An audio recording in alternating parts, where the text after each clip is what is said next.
There we go. Hello and welcome to the Social Recruiting Show. I'm Katrina Collier. I'm a social recruiting trainer and speaker. I'm not joined by my gorgeous co-host Audra Knight, even though she's lurking in the background in the comment section, because I'm down under and super excited to have the Kiwi edition. So you'll notice we're missing another face at the moment. But Dale, thank you so much for joining from Get Weirdly, isn't it? I've got your company name right. Hi, you have got my name right. Yep. Here she is. Leslie is here, so I'm inviting her on screen, so she'll probably just appear in 1 minute. Good. Audra's just written Get Weird. And thank you all so much for joining us. So today we're going to be talking about employee branding and keeping it real and less of the bollocks, which of course will make me very happy. So Dale, tell us a bit about, yes, Katrina, Kevin, you're absolutely right. I love the hat too. But tell us a little bit about, hi! In the 11th hour. Hi, Leslie. She made it. Thank you so much for joining us. So excited to meet you. Thanks for having me. The guys in Sydney have been raving on and on about you. So I'm like, oh my God, I'm a fan already. So I literally just opened the show, so you're completely live on air. So welcome. So Dale, I was going to ask you, explain your background and how you got to be where you are now and your recruitment experience and stuff. Sure. Well, I kind of fell into recruitment like I think most of us did about 20 years ago. Why would anyone plan to do something so important? Pardon me? Why would anyone plan to do something so important as recruitment? Oh, Crazy, right? Well, you don't grow up knowing that recruitment even exists when you're a kid or a teenager.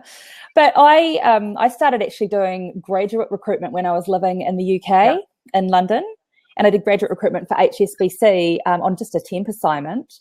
But then I came back to New Zealand after my OE, because all us Kiwis like to do our OE in the UK. Yeah. And I came back and started with a recruitment agency. So most of my experience is agency side. And did recruitment in contact centre, then into more generalist recruitment, running recruitment agencies, growing teams and developing them. And then started up my own recruitment agency, and that still exists. But then decided and felt a bit frustrated before about the way that recruitment relationships worked with customers. Yeah.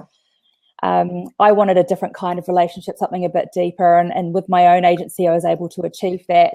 We would have discussions with our customers about the culture and the value of getting the right person into a business. And if we get the wrong person who doesn't align with values and culture, it can really not work well for that organisation. So I would get asked questions like, why can you recruit for my business better than I can from CEOs? Yeah.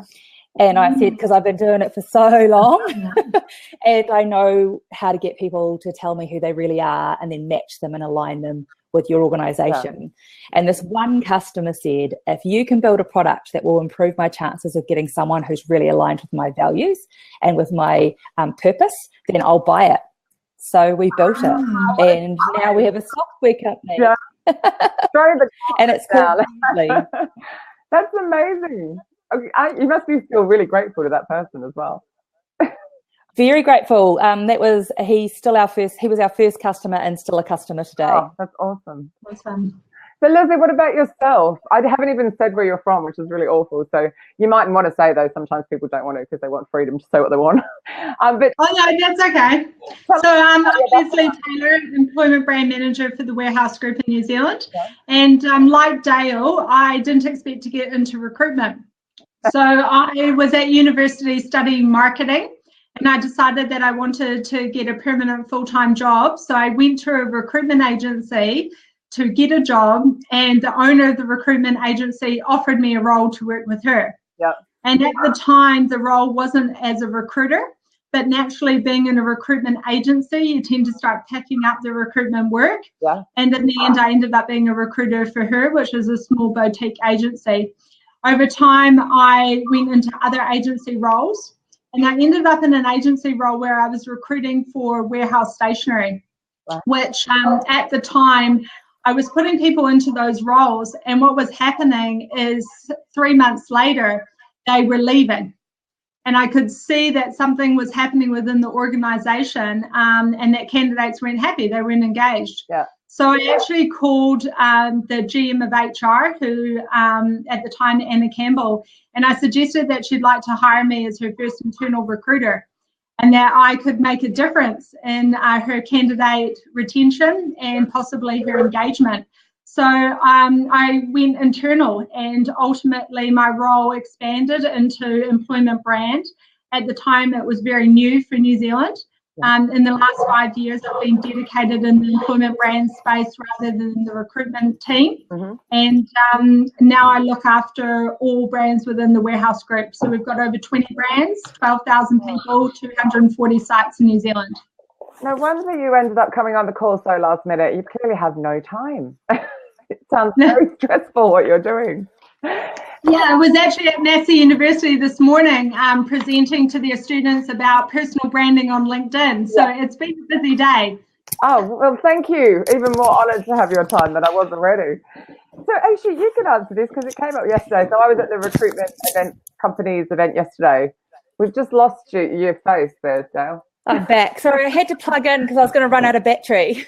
No, we can't do that. That would be dreadful.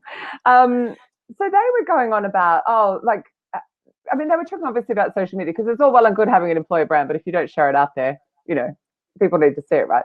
But they were saying, our company is too conservative. We can't get management buy-in. So when you went to that person and said, hire me internally, how did you get their buy-in? How did you, other than you're clearly awesome, but it's still, there's a convincing job there, isn't there? Yeah, well, I was lucky in the first instance when I started Employment Brand. It was actually Anna Campbell that introduced the idea to me. So I didn't have to do the legwork to start Employment Brand at Warehouse Station at the time. But we've grown our social media channels. We have 12 career social media channels here, which Ellen and my team manages. And some are more conservative than others. So it's understanding what is your employment brand, who is your audience, what is your tone of voice, and how do you want to communicate what it's like to work at your organization. So we actually have brand guidelines, content brand guidelines, tone of voice documents, personas, and data to help us to decide what, when, and how we communicate to that audience. And it's really the data that gives the executives the return on investment and demonstrates the impact that our content has on our audience. What if you don't have their trust in the first place? So did you just... I guess I'm lucky because I started in one brand and then extended out to other brands within the Warehouse Group. Yeah. So I think I had a platform to enable me to justify the other areas within the business. But I would make the recommendation to people to look at other careers social media channels and contact people like Ellen and my team who run those channels and ask for their insight, their data, and what they do to create such a successful channel. And let's all support each other to facilitate the growing of social media careers channels. I love that about the in-house space because we're all ex-agency, so it's like cutthroat on the other side, isn't it? And it's just the in-house. It's all let's just collaborate and share, and I love it. Yeah. Have you come up against that with your clients, Dale, in a similar way? A bit of fear and a bit of a little bit. That with our clients or customers that we're engaging with, a lot of it has to do with them understanding and realizing that they need to front foot values, purpose, and culture in the recruitment process and put that front and center. And there is a fear because sometimes because it's a real shift from the way that they have been doing things. We push really strongly that culture, values, alignment with purpose should be a primary focus for the people that you're bringing into your business, not skills and experience. And that's a seismic shift from the way that most corporations are doing recruitment right now. But we're able to then back that up with results and take them on that journey and down to, because of the data that we're collecting huge, huge volumes of data, we're able to prove that there really is value in looking at culture and values as a primary focus. So my little cohort who wouldn't come on the show today live because she's drinking beer and having dinner has written here, so what if your company has crap values and culture? Which is a really valid question because it's actually been a really short period of time where we finally started looking after employees. If we're really honest, it's in all of our three careers. So you're kind of going, yeah, that's actually a really cool question. I think that's one for you, Dale.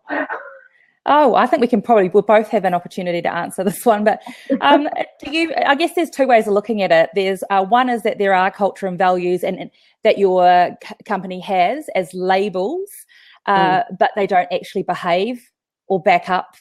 That doesn't stack up when you get inside. And then there's people that probably don't have the right ones. They've evolved and they need to be moving forward and looking at aspirational culture, where their business is actually going versus where their business is right now. Now, with the first scenario, that's actually a challenge that we need to push back on. So in the process that we undertake is we create the ideal, and then we actually push it internally and say, let's actually see exactly what the culture is telling us. Let's have a look and see what the people really are telling us about what it's like. Feed that back and give it through to management and see what they can do about it. Sometimes they're surprised and they're happy, and sometimes they're surprised and they're not happy with what they see. And at least it's a starting point. And we prefer to work with customers who want to be honest about it, who want to take that advice and then do something with it. But we're also in this wave, and I'm sure Leslie's seeing this as well, where you have a culture that you were and a culture that you are, and then the culture that you're driving towards and aspiring to be. And that's a really exciting opportunity for organisations right now. So we've got those two different journeys that we're coming across and that we're able to help our customers go through. But how would you answer that question, Leslie? Yeah. I think that we use a lot of UGC content, so user-generated content from our employees. And I think regardless of what your defined culture and values are, they're sharing content already that depicts what they believe the culture is and what they're experiencing as an employee. And they're having those conversations with friends and families, colleagues and suppliers. And they're also sharing that content internally on your intranet, your workplace, Facebook pages, whatever it may be. So using UGC content is an accurate reflection of your culture because it comes directly from your people. And I would start there. And then, if you're thinking from a strategic perspective, use the engagement of that content to then go back to your executives and advise what your candidates or your audience is engaging with. And potentially, as an employment brand person, you can then influence what the future direction of the articulated culture and values are. And that's the way that employment brand can really lead from a strategic perspective. So what about, so again, the person yesterday who was quite resistant, and she's just like, we can't do that. They have this fear. Really, I mean, she's in security, but she's not like in cybersecurity, and considering Tenable, so it was like, I didn't really see what her issue was, but that's another whole conversation. But it was like, we have this fear, we can't really share what we're like. And I'm going, but people want that because it's a Google world, you just want to look at the company before you even bother wasting time applying. What are they like? So did you ever get that kind of fear? Oh, we can't really share what our people are actually sharing. Or what if they share something bad? Or like, I don't know. I guess there's two streams, isn't there? There's career social media channels that your brand manages, and then there's your people, which are your ambassadors, and you can't control those channels. No. So I'd say regardless of what you put on your brand channels, your people are communicating your culture every day and what it's like to work there. You just have no visibility of it. So I would suggest that maybe she brings together a group of people from their organization and interviews them and asks them how they describe the culture externally, what they're proud of, what achievements that they can share or they feel comfortable sharing. And then either use your brand channels to communicate that or ask them to use their own channels to communicate those stories. Sometimes people want someone from the marketing comms team to have a look over their content before they share it, just to make sure that they're not sharing anything sensitive or confidential. And that sometimes gives them the comfort in what they're sharing externally. Yeah, I'd also say that sometimes those negative comments or bad comments can show a level of authenticity about a brand and an organization, because the way that you respond to that negative comment, because not everybody's perfect, but the way that you respond to that and then seeing your supporters come in and rally around that comment and talk about other examples can be a real opportunity for an organization. Yeah, what's negative for one person might be positive for another, though. I think that's the thing. Yeah. So in our organisation, we're undergoing a lot of change and transformation, as are a lot of Kiwi businesses. And actually that attracts the right candidate if we articulate that and our team articulate that. You would struggle if you didn't like change right now in our business. So the fact is that it could be seen as negative, but in fact it's attracting the right candidate in the end. Yeah. We had a great debate yesterday actually about good old Glassdoor reviews, because of course that's often companies get feedback they don't necessarily want. And obviously they can be very extreme, but I do think again there's this opportunity, there's a common thread all the way through, then you have this opportunity to make change. Adam has written on the sign here, most important thing is about aligning how you sell values and employee experience with candidates and the reality. Absolutely, which you guys have just said.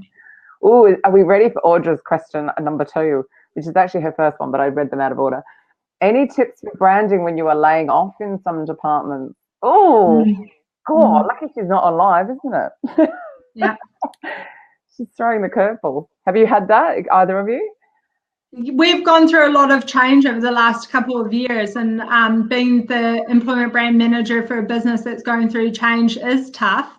I think the reality is if you're as honest with your candidates as you are with your team, and the market knows the reality of the situation, then again, you have to bring to the forefront what is happening in the business and the positives, and as Dale spoke to earlier, the aspirational goal for your brand as well. That actually things right now are changing. This is where we're heading to. Would you like to join us as we head on that journey? Do you think you've got something to offer our organisation as we are changing? And I think it's about the communication and the respect that you and the way that you treat people when they're going through that process internally. Because if people are respected and they understand that if they are being laid off, then that story is a story that they will tell others. Where you get into trouble is when it's a complete shock and it's like you've ripped off a Band-Aid and then suddenly it's announced in the news that this has happened, and not in it with no explanation and no way of treating your employees right. So it's about your culture and the way that you front foot the reasons why, exactly what Leslie is saying, and people will remember that. Ultimately, it's how you treat people. Absolutely. Simple. So how do you collect your user-generated content? Are you using corporate hashtag? Are you have a WhatsApp group, or how do you get people to buy into that? We have internal intranet, Facebook pages, Yammer pages, so a variety of sources that we use internally. And essentially, it's like a journalist role where Ellen goes into those pages every day and looks for content. And then the most important thing I would say is to contact the person and get permission to share their content externally, which takes a lot of time. But it's the most important step if you want to build a relationship with your team about sharing their content. And then obviously proceed to share it on our own channels. But we like to encourage people to share their own content. I actually prefer them to share it on their own channels than on our branding channels. Obviously, it comes with more credibility that way, and also it's in their language and their tone of voice. Yeah. So do you have a hashtag? We do have a hashtag. We have hashtag retail careers. We are leading a change in New Zealand around industry perception and the negative perception that our industry has. And we've had a number of measures over the last 5 years to change that perception. And using hashtag retail careers is an opportunity for us to tie in all of those initiatives into one hashtag. Oh, that's really cool. I like that. What about you, Dale? Have you got any thoughts on that? Getting the content. Do you have that with what you do, or is it we don't do it too much. So I guess when we're thinking about it from our perspective, our whole product's about getting the right people in. We're not sourcing anything from internal. We're bleeding a little bit internally, but it's more what you're attracting into your business or who you're attracting into your business. The kind of content that we're receiving is, I guess, feedback from candidates who are going through the process via an organisation. So we get positive, we get a lot of positive feedback about that feeling like candidates have been treated like a real person. They want to know who I am as a whole person, not just what my skills and experience are. I'm more than just a resume. So we can take some of that and we can send that out, but we're probably not right in that end of the user-generated content. No, that's fair. And I take it in that case, it's encouraging recruiters to go back to people. That's the biggest complaint I hear, is like recruiters that disappear. It's crazy. It still is the number one complaint, communication. And we've got this enormous amounts of HR tech coming out, but that are going faster and better and bigger and more amazinger. But they still don't seem to solve that problem. Mm. As an enterprise company, I can probably chime in on that, because we receive tens of thousands of applications a year, if not more. And I think the thing is, we need, as an employment brand team, to help people to self-select themselves out. Yeah. So we need to provide the information, the inside view of culture, values, our leadership team, etc., for people to either connect with us or not, and determine that they're not right for us as much as they are right for us, which will ensure that our poor recruitment team aren't inundated with candidates that are never going to be right for our organisation, and have to be in the business of declining people, which we don't want to be in as a customer-orientated company. So I think as an employment brand team, we need to take the responsibility to help to provide information to our candidates. And I think Weirdly is a tool that enables us to do that as well. It's before they get to that application process that they can determine whether or not they're right for our culture. And fundamentally, as Dale said earlier, skills can be taught, but attitude and that match to our culture is something that's inherently in someone at different stages in their career. So I'd much rather see people that connect with us, applying with us, than the whole country trying to come and get a role with us. Absolutely. Yeah, perfect. Thanks, Leslie. Yeah. Little plug. Well answered. Oh, goodness. I mean, it's so true, isn't it? Because the cost of failed recruitment is just, when people start and leave, and then they're no longer customers, which is even more obvious in your case, but still affects in B2B, that kind of stuff. Adam has written. Well, I was just speaking with these university students this morning, saying companies get 100 or so applications for one job, sometimes overnight. And the reality is that, we want to create a rapport with our candidates and our customers in New Zealand. We want them to have a good experience with our brand. So to really think carefully to where they want to apply and are they suitable for that company, or rather just register their interest rather than applying for a job.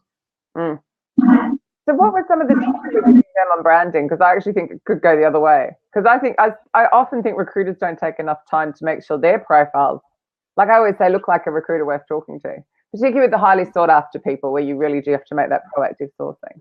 So what sort of tips are you giving them for their profiles and branding?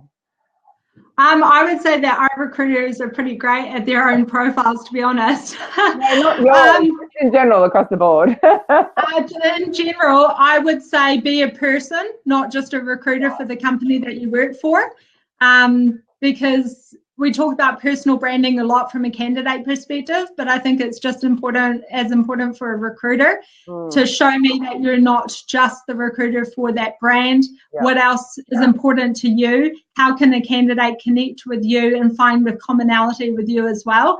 And to obviously share content, not just about the jobs that you're recruiting for, but your interactions with the company. When you're picking up a job and you're speaking with a new hiring manager, what was it about that hiring manager that really stood out to you?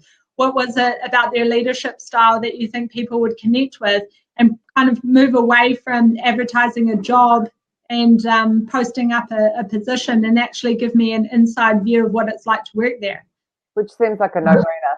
Adam has just written here as well, just completely backing up what you're saying as well, but going off is slightly different. Leadership needs better profiles, usually, rather than recruiters. So true.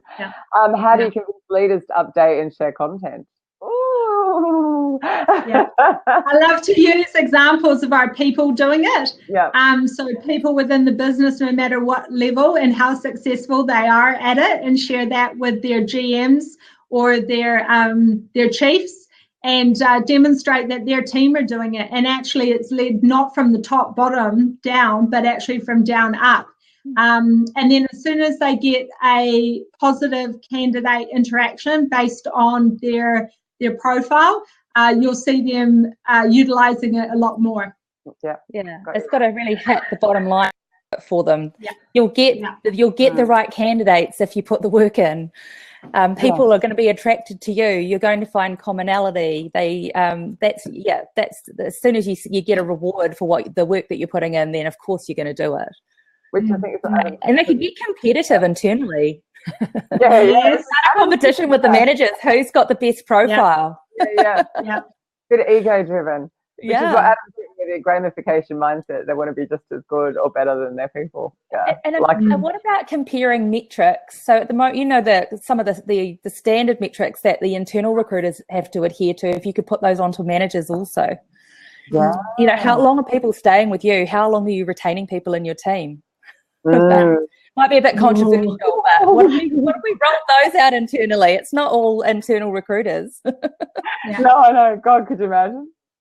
I think that was one of the things that came up yesterday, was about when you have got just the world's worst hiring manager who just it doesn't retain staff, and just the challenges around that. Sometimes you just can't change people, unfortunately.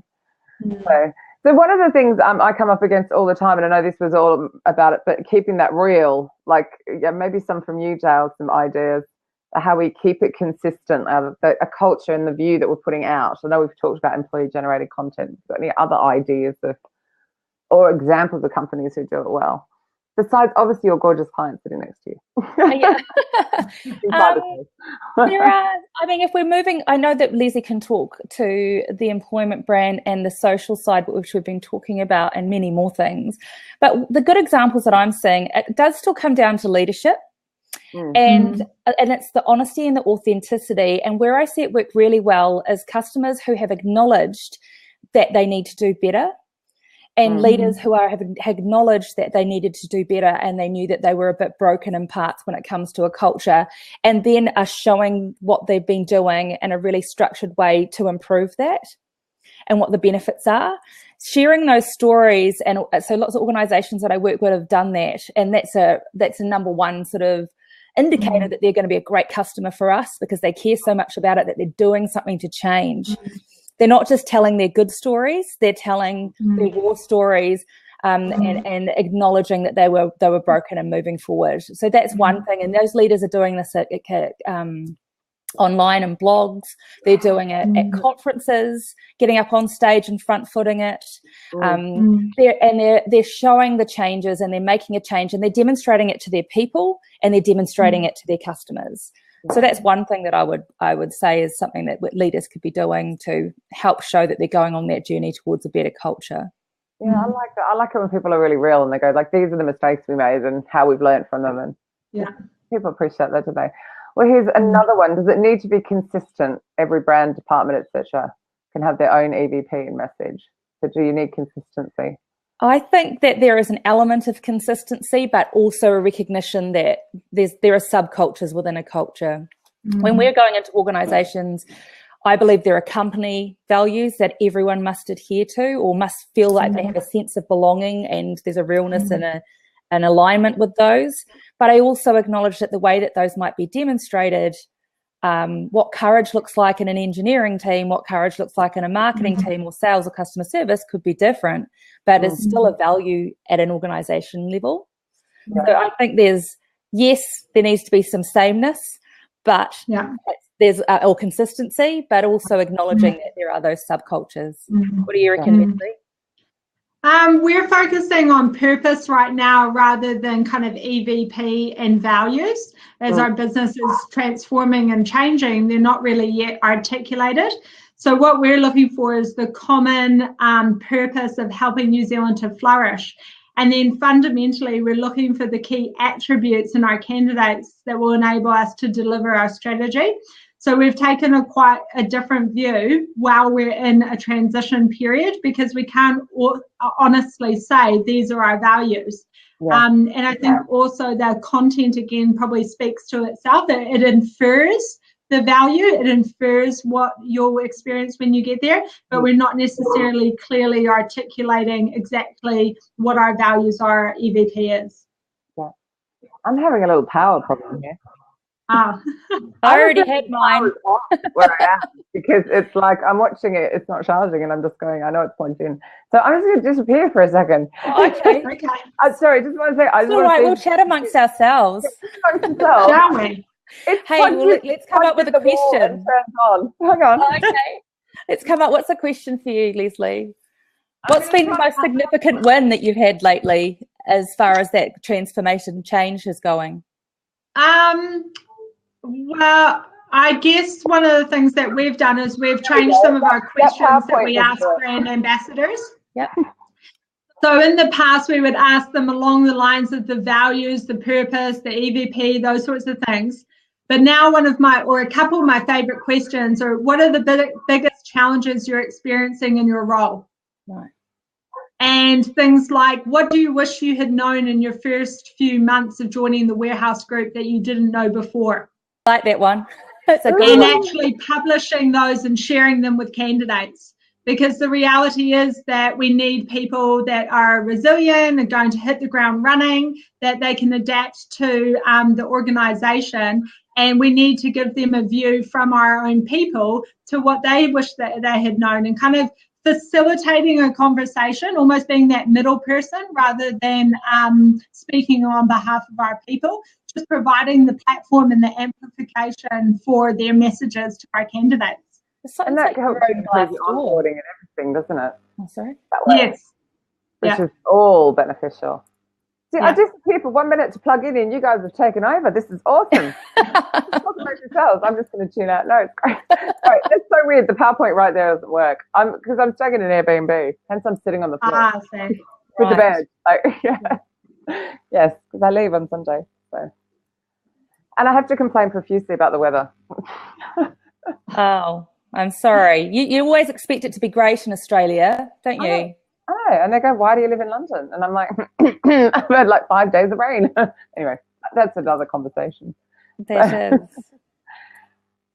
So we were just talking about significant wins, and I just really loved that question about what you expected in your first 90 days and maybe what you didn't get. I think that's such a great opportunity to be sharing. And is that being shared out publicly, Leslie? Yes. Oh, awesome. So we include that in our, I just think the reality is you need to be pretty resilient right now. And in most companies in New Zealand, I'm hearing that there's a lot of change happening.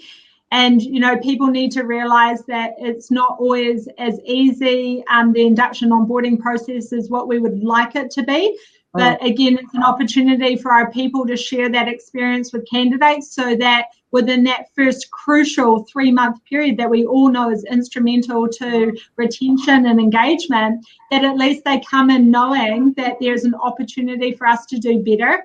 And you need to really seek out information and seek out opportunity to connect with people in the organisation in those first 90 days.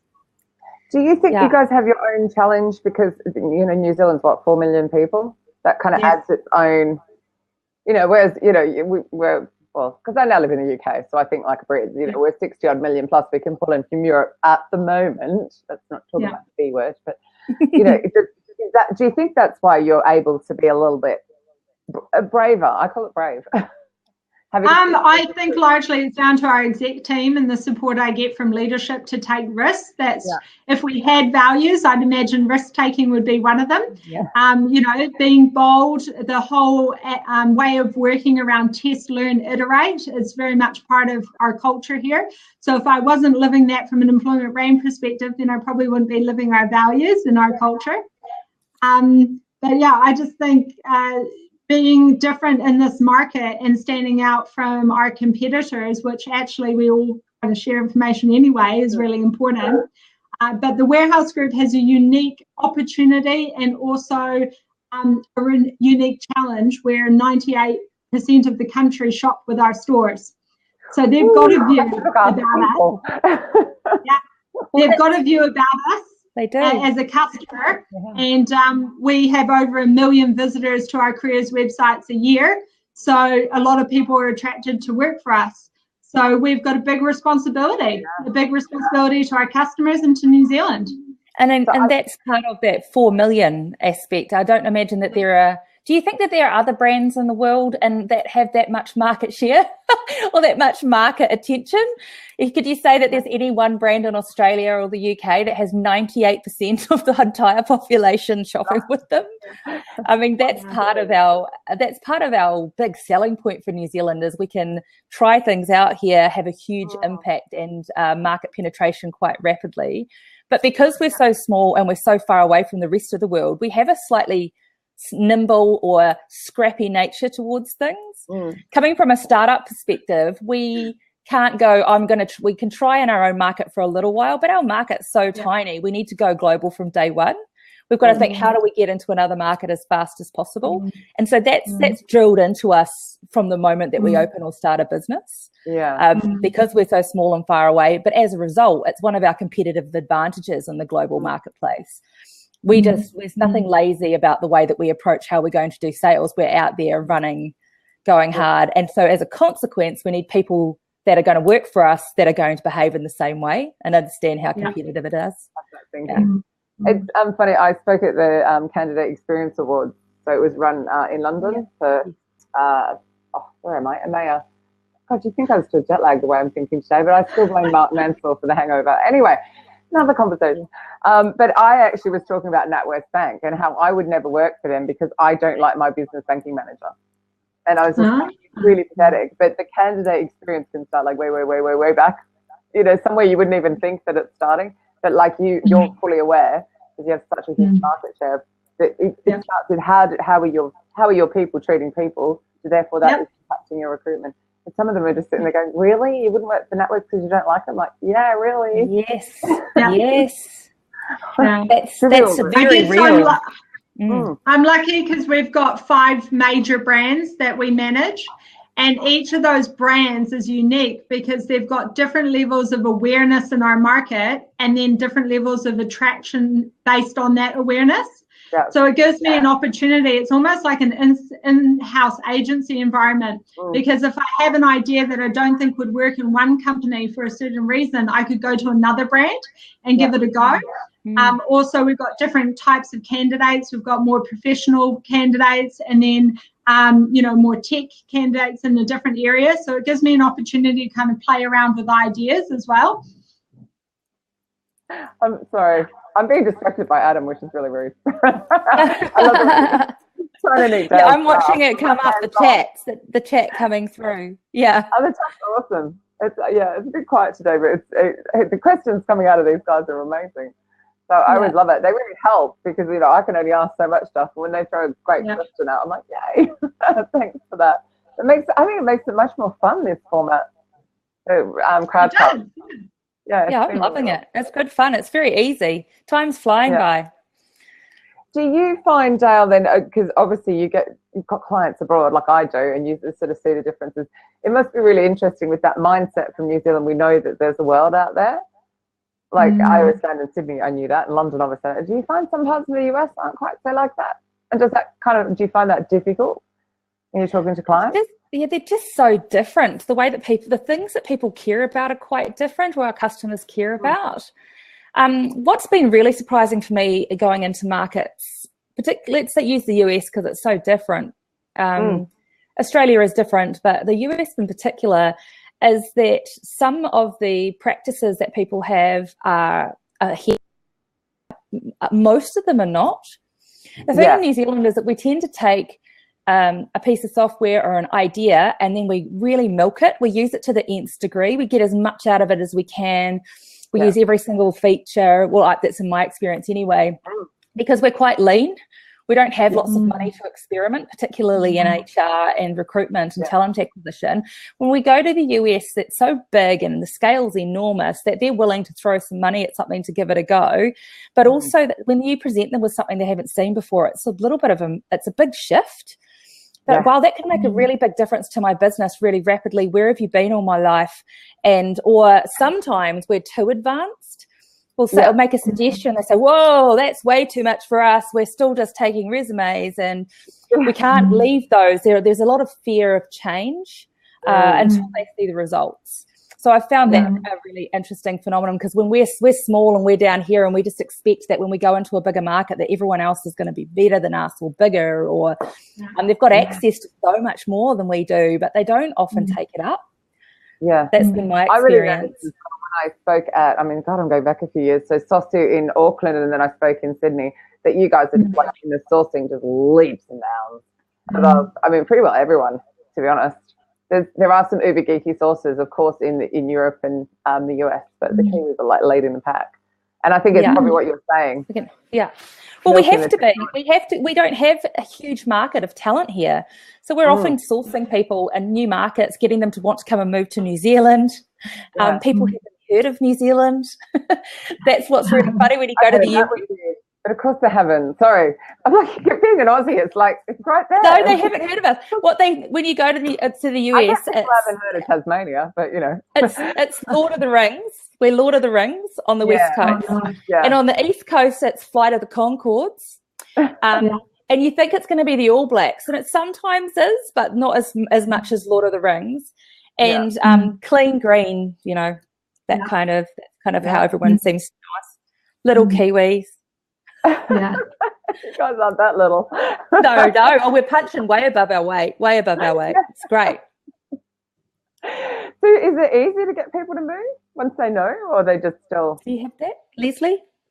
Yeah, I guess our brand enables us to attract people from overseas because we're so big in New Zealand. Yeah. But in comparison to the UK, South Africa, America, we're actually quite small in terms of a retailing group and the numbers that we're dealing with. So largely we're attracting people based on New Zealand's reputation, and they want to come and work in a place that's family orientated and safe. Is really the foundation of why a lot of people want to move. But for them, coming to our business is actually a step to a smaller company quite often, which is, you know, different given that in this market we're one of the largest, if not the largest. So the way in which we pitch to candidates is slightly different, and definitely trying to help them to be established within the country is really important part of retention and engagement as well, and facilitating their families, integrating into New Zealand is another really important part. So is the government quite open to letting people in as well? Because obviously, I would say that we've obviously got immigration responsibilities and laws. I'd say that New Zealand is, struggling for a lot of talent right now, and you've seen some really successful campaigns come out of New Zealand for overseas talent acquisition. And, you know, New Zealand in general is just hungry for talent. As much as possible, you always want to grow your own talent within the organisation, offering those opportunities and development, but sometimes it's a necessity. Yeah. It is. We need to get more people. We need more people here for sure. So we do follow laws.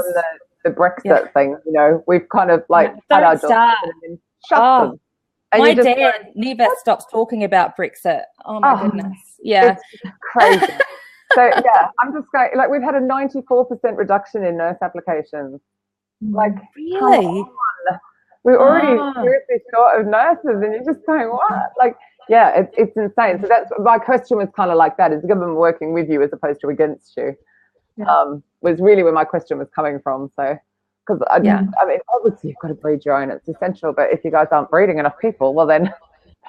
That's right, and we're not. No. So I think we've officially started having more deaths and births in New Zealand. I think that started last year. So immigration is a really good opportunity for us to continue to grow as a nation, and we need that. I think also our industries are changing. The way in which New Zealand's making money as a country is changing. Tech in particular is a massive export for New Zealand. So, you know, this is an opportunity. Why don't we grow more tech talent, both within New Zealand, and I know there's a lot of work going on with STEM right now in schools. So while we're waiting for those kids to grow up, you know, maybe there's an opportunity for us to look overseas for talent there. And, you know, Auckland is a really multicultural city. We embrace that. And I think that's what makes us really special, as especially a city and in a wider country. Do you want to hear something really horrific along those lines? So my sister, do you want to hear something horrific along those lines? Oh, yes. My sister is working for the engineering membership body here, and she runs events here.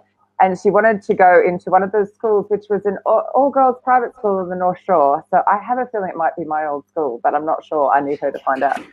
To have somebody talk about engineering, and they went, no, we only want law and medicine. Are you joking?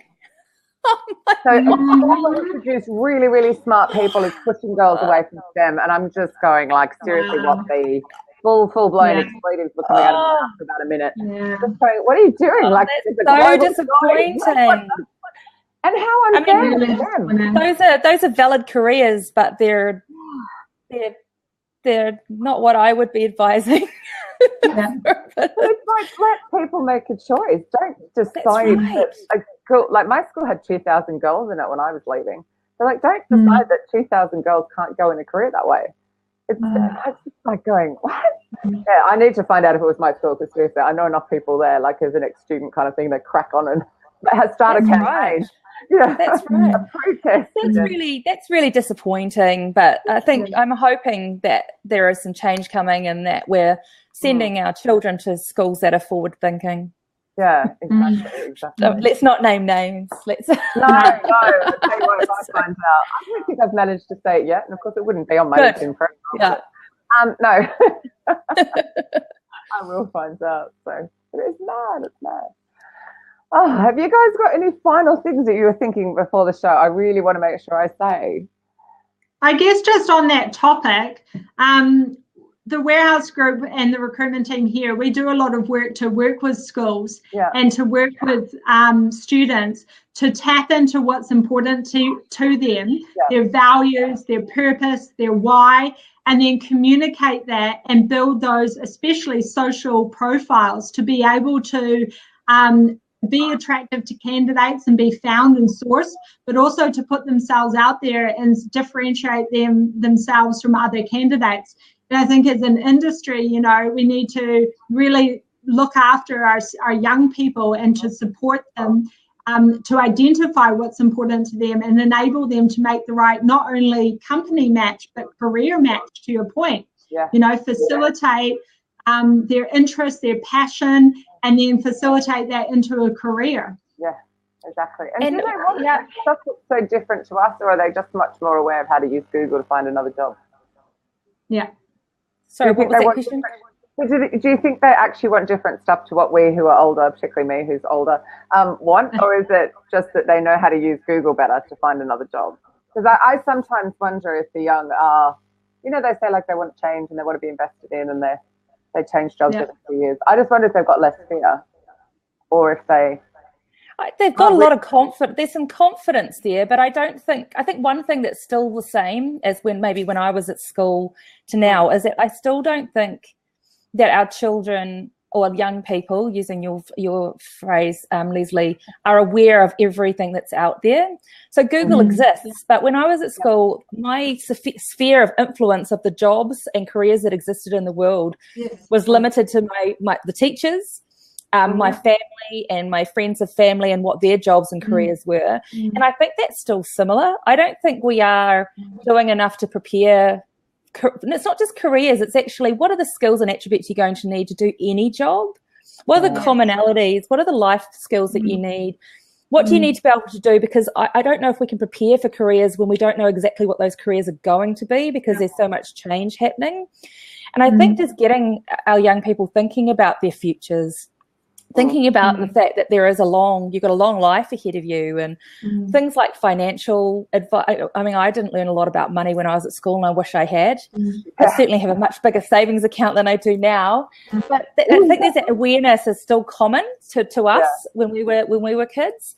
But I think there is an overconfidence, and that they have access to information, not necessarily career information, but just so much information being fired at them all the time.